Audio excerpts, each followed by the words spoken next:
My style. See your Golden Circle Pontiac dealer.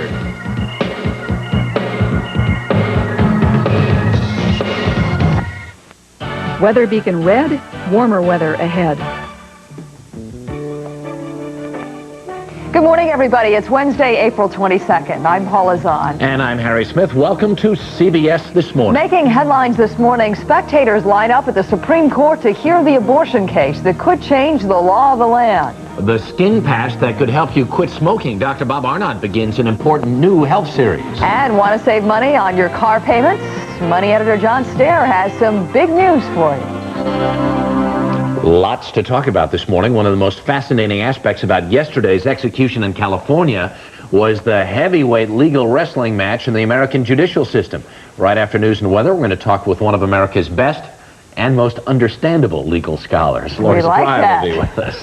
This is Earth Day, and in this morning's consumer segment, how you and your neighbors can get together to help save your planet and save some money at the same time. That's coming up in our next hour. But first, time to check in with Mark McEwen, who we're in love with again this morning. We saw the sun for 5 minutes yesterday. Yes, you did. And because you saw the sun yesterday, today is Broadway Musical Wednesday. Singing in the night. Thanks. Take a look at the map and let's talk about it. What you're going to see is, oh, no. Remember the storm I told you about yesterday in the plains? Here it is. Look at this. That was we called for this. It's great when you call for it, and it happened. Some parts of the Dakotas got a foot or more. I wish it wasn't as much. I'll be back in a few minutes with today's weather to tell you about it. And loving you there, too, Mark.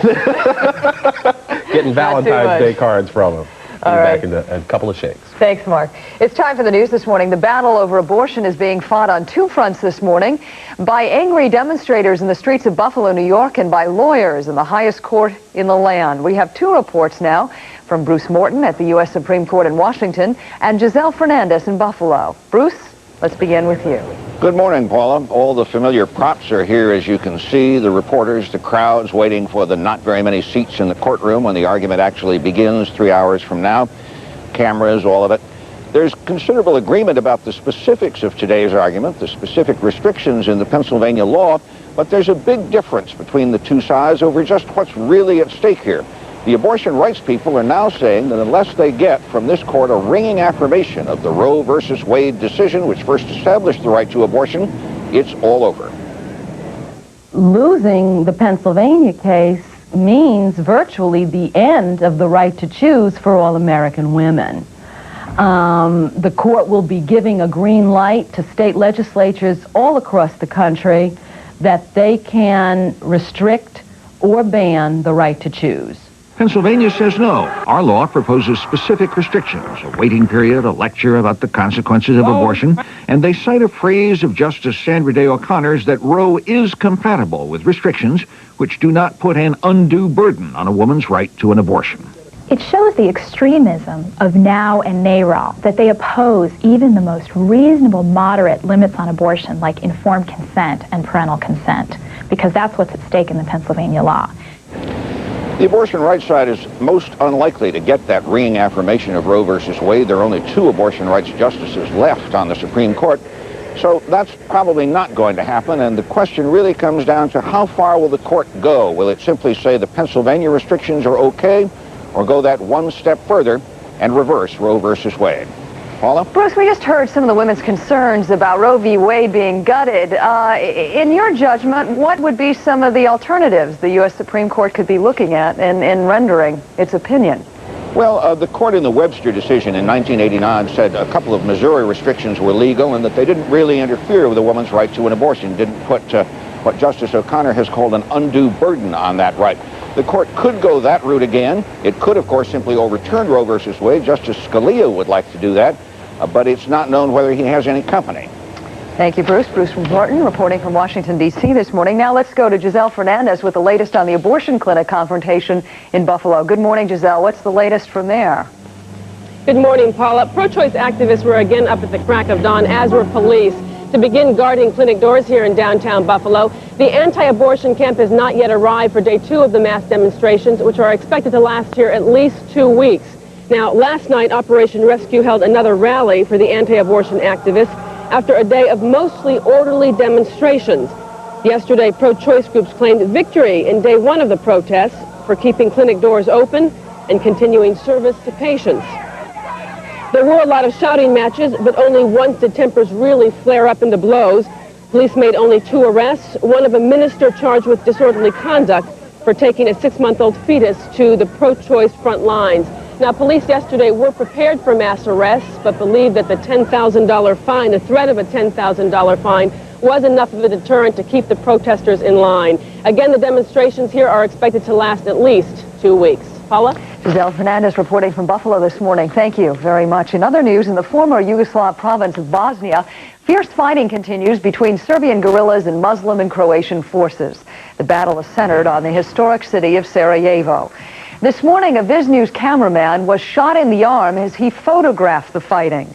The latest gun battles are around the hotel where U.S. peacekeeping forces are now stationed. Taking a look at the financial markets this morning, the dollar is slightly lower. The Tokyo market was up a little today. The Nikkei index gained nearly 52 points, an increase of 1/3%. Wall Street starts the day with the Dow Jones Industrials at 3,343. The average gained nearly 7 points yesterday. In health news, researchers say radical treatment for prostate cancer may be too radical. A new study indicates that surgery does not necessarily prolong the life of prostate cancer victims. Aggressive therapy has been considered a first line of defense against the disease, the second leading cancer killer in men. In weather news this morning, heavy rains touched off flash flooding in North Carolina in other parts of the Appalachians yesterday. 4 people were killed and hundreds had to be evacuated from their homes. Water washed over roads and bridges in parts of the region. Up to 5 inches of rain hit some areas by mid-afternoon. In Nebraska, the problem isn't rain, but snow, enough snow to make anyone forget this is spring. John Mason of KMTV in Omaha has that story. Springtime in Nebraska. 9 inches of snow in Omaha leaves drivers inching along the interstate. It's all blocked up with traffic. The surprise storm closed schools and offices. Well, let's say I'm about 3 hours late. The storm even snowed out a minor league baseball doubleheader. Snow crews here are usually ready for anything, but not in April. Half the trucks were on springtime pothole duty and not able to plow. People have been coming up here and getting stuck left and right. They just keep coming and we keep pushing, and it's just been a mess. As much snow in one day as Omaha had seen all this mild winter. The city now waits for the next change-up, the 60s by the weekend. John Mason for CBS News. 8 minutes after the hour. The legal tug-of-war among the nation's highest courts. Joining us from Boston this morning is a leading authority on the federal courts, Laurence Tribe of Harvard Law School. Good morning. Good to see you again. Good to see you, Harry. Is it my imagination, or did it seem to you yesterday and to everybody else that the Supreme Court was pretty determined to see this execution through? Oh, I don't think it was your imagination. They sent the clearest possible signal. The order that they issued just before 9 in the morning Eastern Time yesterday was completely unprecedented. They basically said the execution has got to go on and no more stays by any lower federal court under any circumstances for Mr. Harris without their permission. So that what that means is that, you know, even if the gas chamber didn't work and there were some new development, they said enough is enough. So they sent the clearest signal imaginable that all of these last-minute maneuverings were over, and this guy has got to die. Is this going to put an end to that kind of last-minute legal maneuvering in execution cases to come? I don't think it will put an end to it because, like abortion, the death penalty doesn't tend to bring out the best in people. That is, it is so emotionally and politically charged that it distorts the legal landscape. For one thing, there really is a novel legal issue about whether asphyxiating someone with cyanide gas really is unreasonably and unusually cruel. And the problem in this case was that the federal courts have never decided what to do when a new lawsuit is filed by a group of inmates challenging a method of execution as cruel, at the same time that one of those inmates, who should have made the claim earlier but didn't, is on the eve of execution. That issue about whether using cyanide gas is unreasonably cruel and unconstitutional is still pending before Judge Patel. And there really is a chance that, that the courts might conclude, without the last-minute maneuvering, that this is a cruel method. So as it turns out, was the Ninth Circuit Court says, go ahead and videotape this thing. Who's going to look at this tape? Who will then determine if, in fact, cyanide gas or the gas chamber is cruel and unusual punishment? Well, ultimately, the U.S. Supreme Court, two of its justices comparing cyanide gas to what was used in the Holocaust, Justices Stevens and Blackmun, have already said they think it's unjustifiably cruel. But in the first instance, Judge Marilyn Patel, considering a whole time now with a real degree of regularity. What does it mean when California, after all these years, finally decides to execute someone? Well, in the last, actually it's been about 16 years, most of the executions have been in the South. California, Crowds have been gathering all night at the U.S. Supreme Court. The point of interest, today's arguments on Pennsylvania's abortion law, the case that could be used to overturn Roe versus Wade. The strict law requires informed consent of the risks, along with information discouraging abortion.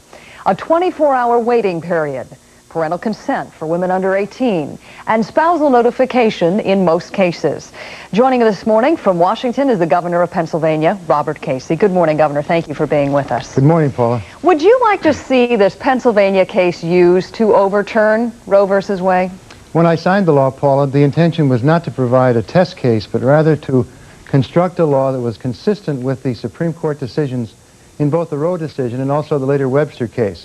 We think this law presents a situation of reasonable limitations within the confines of those earlier decisions that gives states like Pennsylvania the opportunity to limit the circumstances under which abortion can occur. Essentially, the debate here is between abortion on demand, on the one hand, which is at any time, for any reason, under any circumstances, which we oppose, and a law which permits states to impose reasonable limitations without actually banning the practice. You can't do that under the current state of the law in this country. So what you're saying, the intent of the Pennsylvania law all along was to restrict the number of abortions and not to outlaw abortion altogether? The intention was to give as much protection as we can to the unborn child within the framework of the Supreme Court decisions in this area. That's really the essential challenge of this whole debate. Is the child a person? Should not the law reach out and protect the unborn child as we do all elements in our society who are powerless? If Roe v. Wade is overturned, would you, as the governor of Pennsylvania, support a law in your own state that would outlaw abortion? I would sign it if the legislature passed it, and I say that because we've got to put this issue, to try to put it in some reasonable context. Since 1973 in this country, there have been over 25 million abortions. We have 1.6 million abortions every year. We just saw the spectacle in California of such tremendous concern, and rightly so, for human life in the case of a person facing the supreme penalty for a capital crime. 25 million babies have been killed in this country in the last 20 years. Over 4,000 every day. 40% of those abortions are repeat abortions. 8% of them are carried out in the second trimester, up to 24 weeks. So this is a central challenge to the basic value system in this country, and it presents the question, will the law protect innocent, defenseless, unborn human life, or will it not? Your critics at Planned Parenthood say that they would have more respect for your position if, in fact, you would show support for family planning programs that might reduce the need for abortions in the first place. What do you have to say to those people this morning? Well, there's really no basis for that, and let me say this just generally, Paula. I think that it's important that all of us reach out and try to understand the opposing point of view. There are reasonable people can and do differ on this issue. We have a generation in this country that knows nothing but Roe versus Wade, so I understand the other point of view. But in point of fact, in the budget in Pennsylvania this year, I offered $2 million for planning and for counseling and for health services for pregnant women. And by the same token, I have taken a very strong position in favor of empowering women in Pennsylvania. I've appointed almost 40% of my cabinet are women. That's a record for our state and one of the best records anywhere in the United States. We have in place some of the best health care programs for women and for children T. Barry Brazelton, one of the leading pediatricians in the country, said so just recently. We're proud of the fact that in Pennsylvania, I've taken a position not just as being opposed to abortion, but rather as being for life, the kind of life that's worth living, the kind that brings hope and a promise of a better future for women and children. That's important, I think, to this debate. Quickly in closing, Governor Casey, if the Supreme Court comes back and says the Pennsylvania law has gone too far, then where do you go from there? Well, we'll follow the law, because there was a previous Abortion Control Act in my state that the legislature passed, and I vetoed it because it was unconstitutional. We've got to follow the Constitution. I take an oath to do that, and that is what the Supreme Court says it is. Governor Casey, thank you very much for joining us this morning. You're welcome. Harry? 22 minutes after the hour, in our next half hour on CBS This Morning, Dr. Bob Arnott's health report on the skin patch that